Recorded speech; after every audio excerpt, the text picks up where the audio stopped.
Hey everybody, I'm Christian with the Cox Science Center and Aquarium. In recognition of the 125th anniversary of Hugh Willoughby's daring adventure across the Everglades and 75th anniversary of Everglades National Park, the 2002 Willoughby Expedition Team has set off on a 130-mile canoe trek across the same path from October 27th through November 3rd. During this expedition, they will take photos and samples of the water to test for chemistry changes, pollutant substances, specifically microplastics, and modern effects surrounding this vital water system. This team also includes Science Center board member Harvey Oyer III. Let's go ahead and check in on the team and see what they've encountered today. Hello, good morning. Good morning. Good morning. We finally got you. It took a while. It took a while. I am so excited to be here live with my environmental science students. We are masked at FIU and here 20 strong that believe in your cause. And we're so happy that you're out there. So wait a second, you guys are at FIU? We are masked at FIU. It's a high school inside FIU. But you're located at FIU. Yes, Bay Campus. We should be paddling by around 2 o'clock. No, that is South Campus. We are at the Bay. We are in North. You're up in the North Campus. Okay. Yes. No, we won't be paddling by there. No, you won't. So thank you so much for doing this. And we're so excited to see all this science investigation happening. We've been looking at your videos and we can't wait to see the sampling results from all that water monitoring. Yeah, we're looking forward to getting, we've got a lot of samples. We just need to see when we can get them processed. Let me see if I can get one of my students to ask you questions, because Sure. Go ahead. if possible. That would be fine. That's great. What would you say is the most difficult part of being in the Everglades right now? Currently, it's the heat of this morning. And I think it's what we expect, just being out and for 12, 14 hours a day. We have another one. How do you resupply while in the Everglades? Well, we didn't have much resupply when we were in the Everglades proper. Yesterday, we did have a helicopter come out and bring us some water and ice. And last night, we made it to US 41 Tamiami Trail. And my wife brought out dinner. And we brought breakfast this morning. So it's a lot cushier since we hit civilization. And on a going forward basis, we'll be near the road system, so we'll be able to get resupplied. But the first 4 days we carried everything on us from inception. All right, thank you. Thank you. Anyone else? Have you seen any alligators? Loud. We haven't seen a whole lot of alligators, but that's not unusual. When we do these kinds of trips, we do it when there's very high water, and when the water's high, the gators spread out, so you don't see them as much as you do when the water's low. When the water's low, they get concentrated in the areas where there's water, and then they're easier to find. Yeah. Okay, thank you. Any other question, everybody? Santiago? No? Very nice. Well, we are presently trying to figure out a way to clean up pollution from Biscayne Bay. We are trying to get some prototypes going in this environmental science class, and we so appreciate to be part of your expedition because that really inspire us. So thank you very much. Well, thank you so much for joining us today. We'll be on tomorrow or the day after. And then after that, we go home. Yes. Good luck, guys. Thank you. Thank you so much. Charlie, we actually have a question from Owen Walburn, first grade at Equestrian Trails Elementary. He wanted to know, why are there so many birds in the Everglades? And on top of that, why are there different kinds of birds in the wetlands compared to the uplands? So let me try to tackle the first part. Why are there so many birds in the Everglades? Actually, this time of the year, there are not as many as there are in the winter. In the winter, which is a mating season, we get migratory birds from all over North America that congregate. So now is not the time when you see the most birds. That would be in the winter when they are nesting in their rookeries. Why do we get a diversity between uplands and wetlands? Probably food source. Some birds, for example, the snail kite feeds on an apple snail that only grows in the water. So the snail kites would be near the water. So generally by food source. But frankly, we haven't seen as many birds as I had hoped to see. And it may be because the Everglades are so inundated after Hurricane Ian, very wet, high water levels. So a lot of the foraging that birds might normally do is covered in water. Terrific. That kind of makes That's sense. For a first grader. Yes, very good question. Thank you, Harvey. Sure. Yes, that was one of our winners. I'm sorry? That was one of our winners for the Cox Science Center Junior Willoughby Expedition Contest. Oh, wow. Good quality question. I don't know if you got the rundown on yesterday. Yesterday was day 4. And it was our last day in the Everglades proper, which is a little disappointing when we saw the big flyover bridge in the distance. That, I mean, was good news that we were back near civilization, but also bad news that we were back near civilization. The peacefulness, serenity of, and the beauty of being in the sawgrass was over with. And now we're listening to trucks go over the top of us.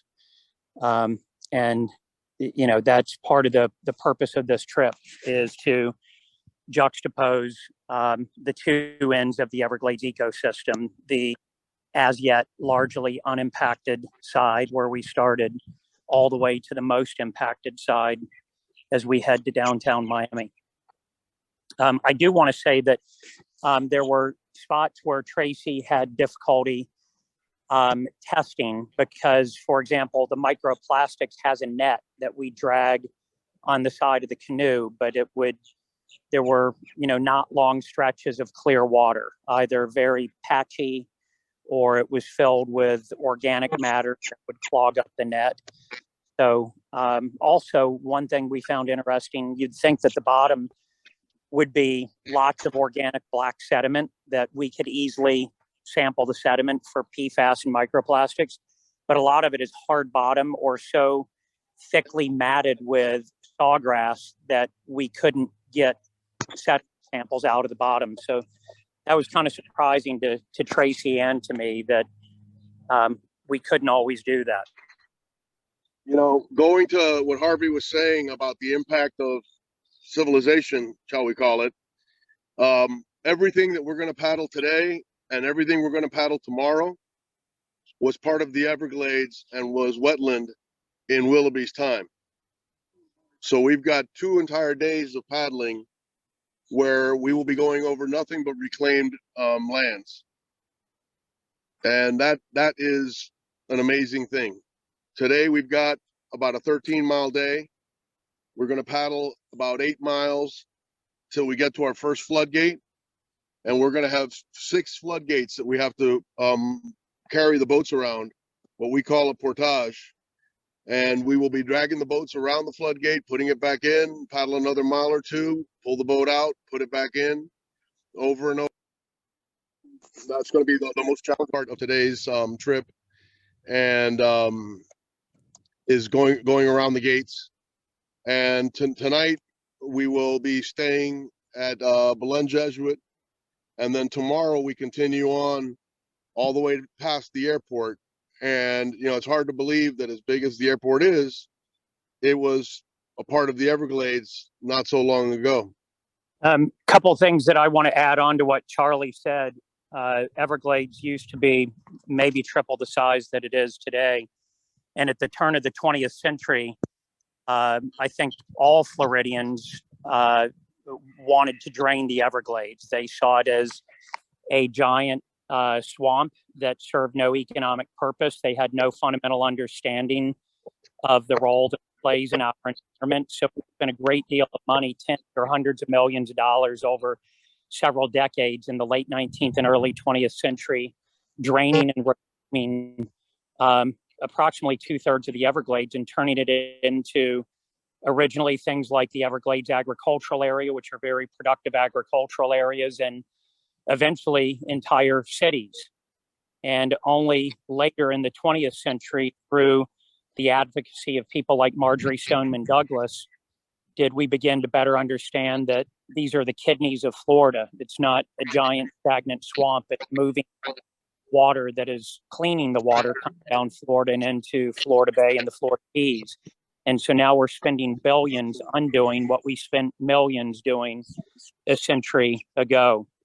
Behind me is more sawgrass. I don't want you to think that just because we left the Everglades at Tamiami Trail that that's the end of the Everglades. Tamiami Trail unfortunately bisects the Everglades, which is part of the problem. In the 1920s, the trail went in and it cut off the natural sheet flow of water.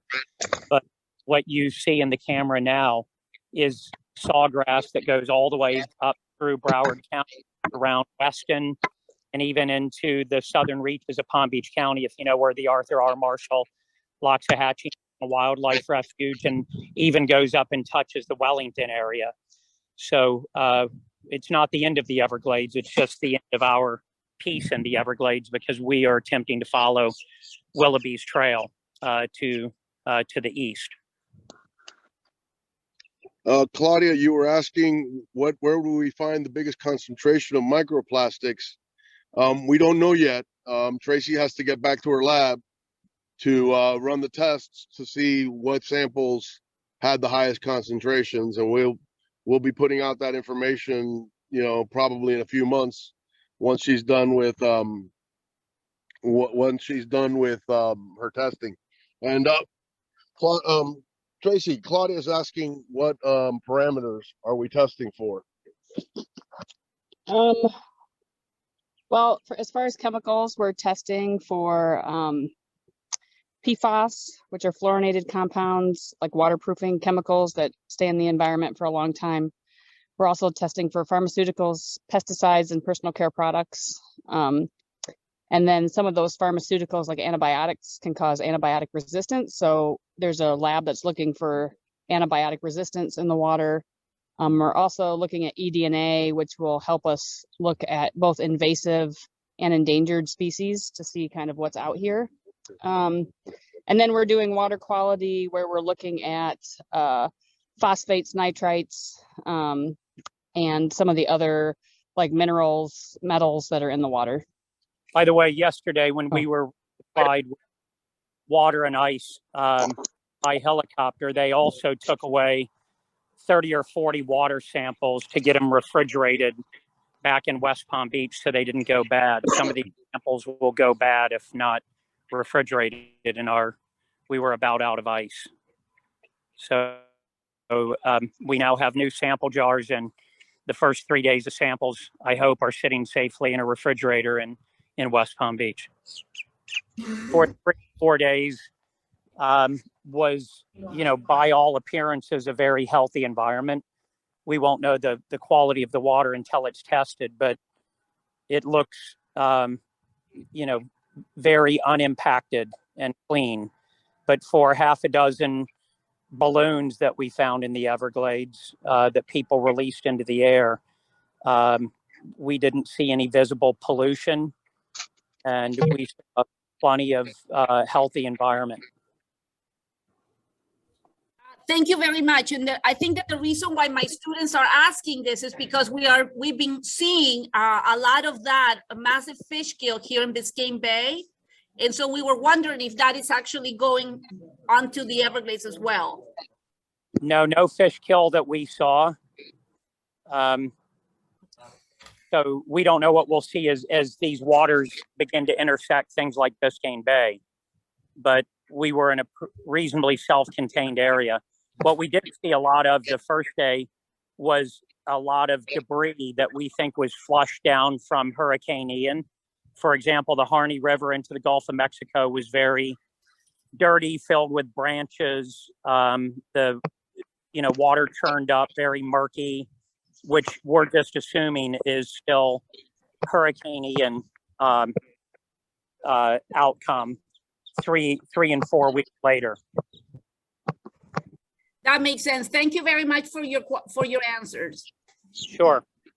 We have to go now because we're going into our second period. But again, thank you so much for your time and for what you're doing, and including us.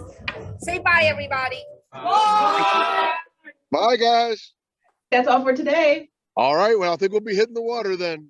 Thanks for you. joining Be us. safe. And we'll see you tomorrow.